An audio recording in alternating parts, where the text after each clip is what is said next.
Hello, welcome back. Today, I have before me my laptop. You may see it reflected in my glasses. I have asked ChatGPT to give me three philosophical questions that I might answer here. I don't consider the questions ChatGPT gave me to be good philosophical questions, but I shall answer them or attempt to anyway. I will be looking in this direction, reading what I have written. What constitutes a good philosophical question? Well, in my opinion, a good philosophical question must be clear. The terms of the question must be well defined, and the question must not make assumptions. What is the meaning of life?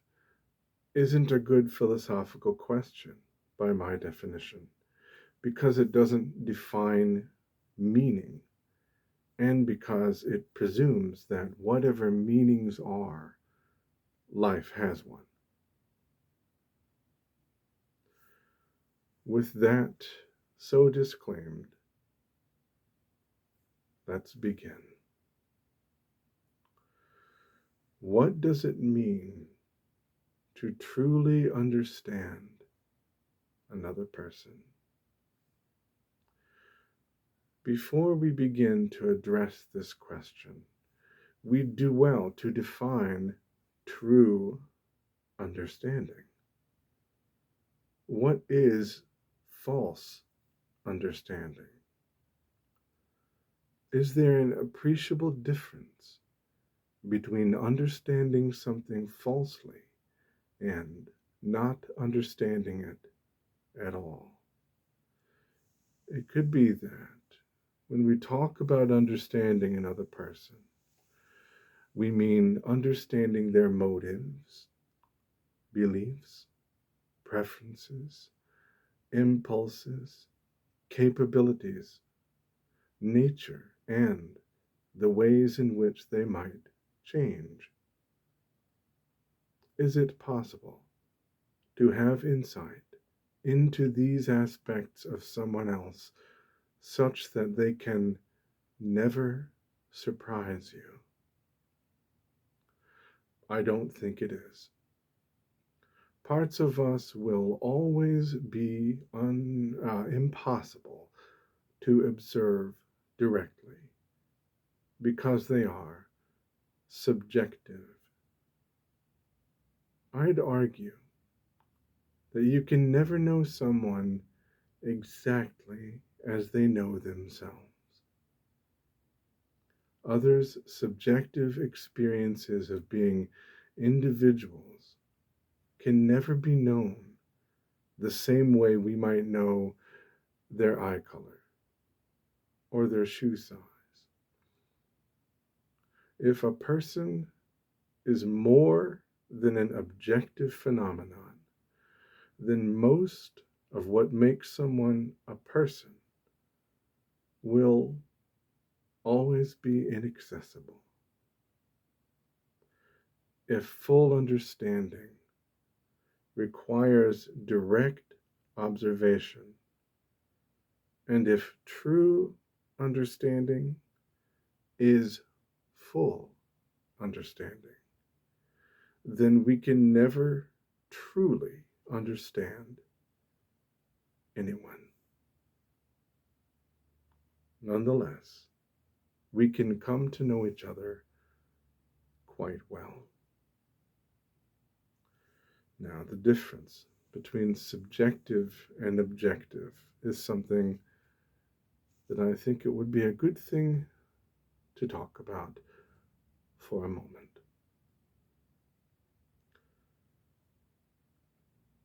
Subjective phenomena are things that do happen, but which can never be substantiated. If you tell me that you had a dream about a cloud that looked like a famous actor,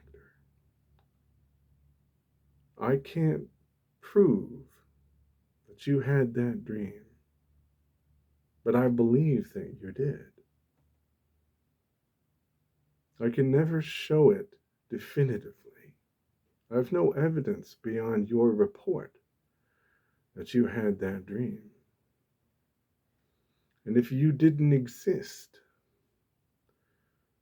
that dream would not have happened. The dream's existence is entirely dependent on your existence. The fact that that dream occurred is something I can only take your word for. What is it like to eat an apple? What is it like to walk in the forest? These are subjective experiences. You have them. You can never prove that you have them. We might look into your brain. We might image your brain and see where the neurons fire when you are having a subjective experience. But we can never verify the contents of these experiences. Why neurons firing creates the content of experience, what philosophers call qualia, that which it is like to experience something, is the hard problem of consciousness. Not why do we think?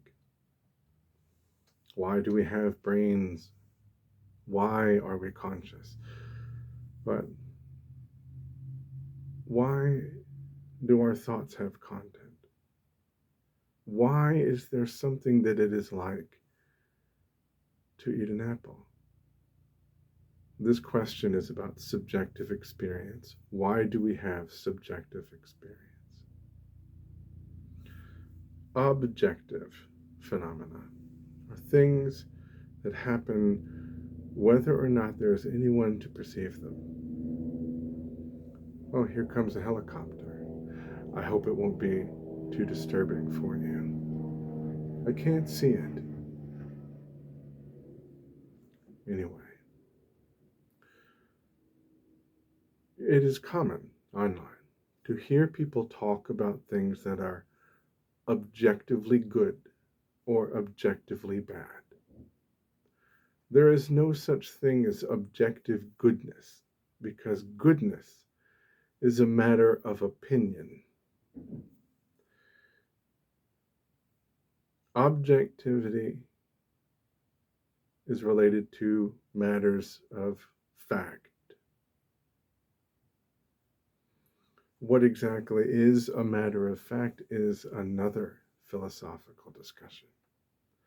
But there is no such thing as something that is objectively good or objectively bad. If you like a TV show and you say it is objectively good, what you are saying is that this TV show would be good even if there were no one to assess its quality. But if there were no one to assess its quality, then there would be no one to have made the show. Then there would be nothing to assess the quality of. If a show is objectively bad, then it will still be bad even after humans are extinct. But that's an unreasonable thing to say. Subjective and objective are two things that oppose one another, that are often misunderstood and poorly defined. Moving on. Can we ever escape the influence of our own perceptions? I'm going to address this question by asking more questions. That's just how philosophy goes sometimes. My interpretation of philosophy is that it is not about finding answers. Philosophy is a way to ask good questions. So, what is the influence of our own perceptions? If reality can be defined as everything that exists irrespective of perception, then we'll never see what's real because we have only our perceptions to work with. In order to hear the lowest vocalizations of the blue whale, the loudest animal in the world, we need to alter them because they are outside our auditory range. We will never hear the unaltered vocalizations of such an animal. This is an aspect of reality we only have access to through technology, and our technology can only serve our perceptions.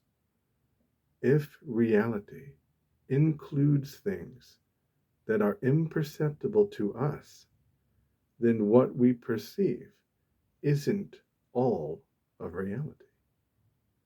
What could it mean to escape the influence of our own perceptions? Does it mean perceiving the imperceptible?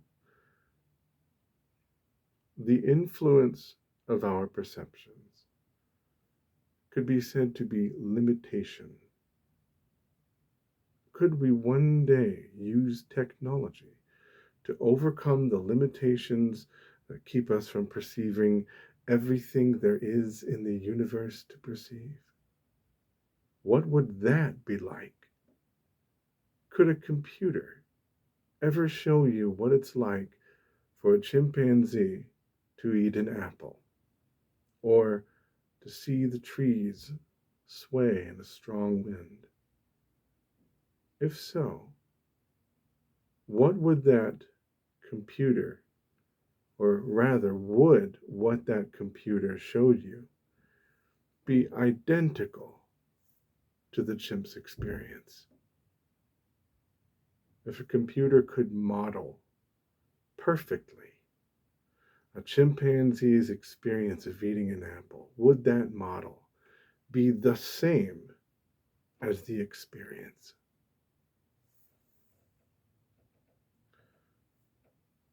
Here's the last question.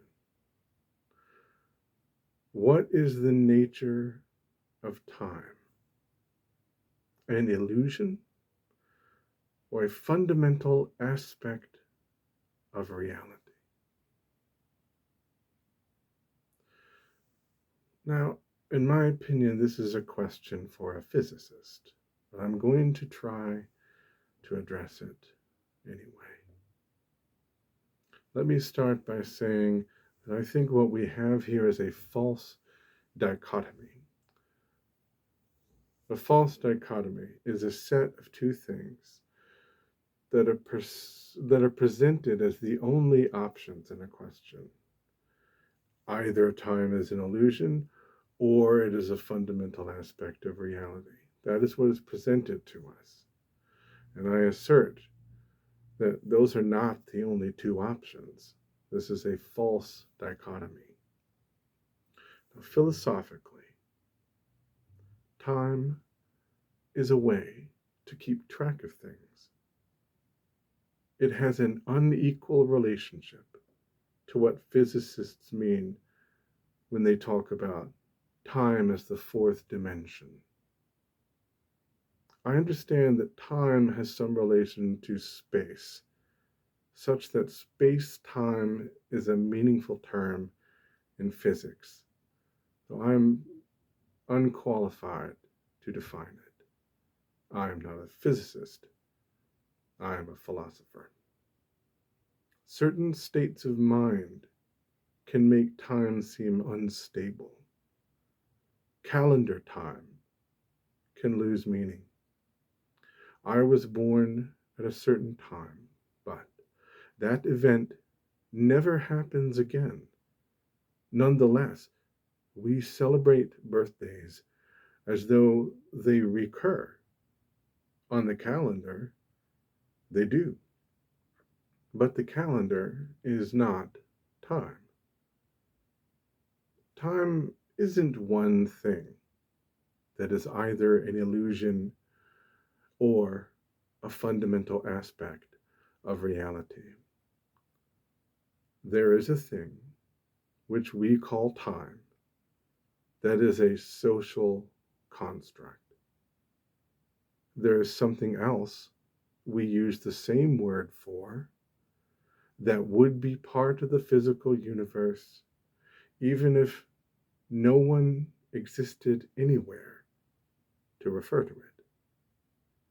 So this question stands on a false premise.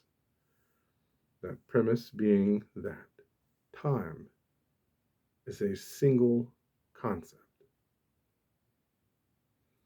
The theme today seems to have been subjectivity versus objectivity. There is a version of time that is subjective, and there is a version of time that is an objective phenomenon.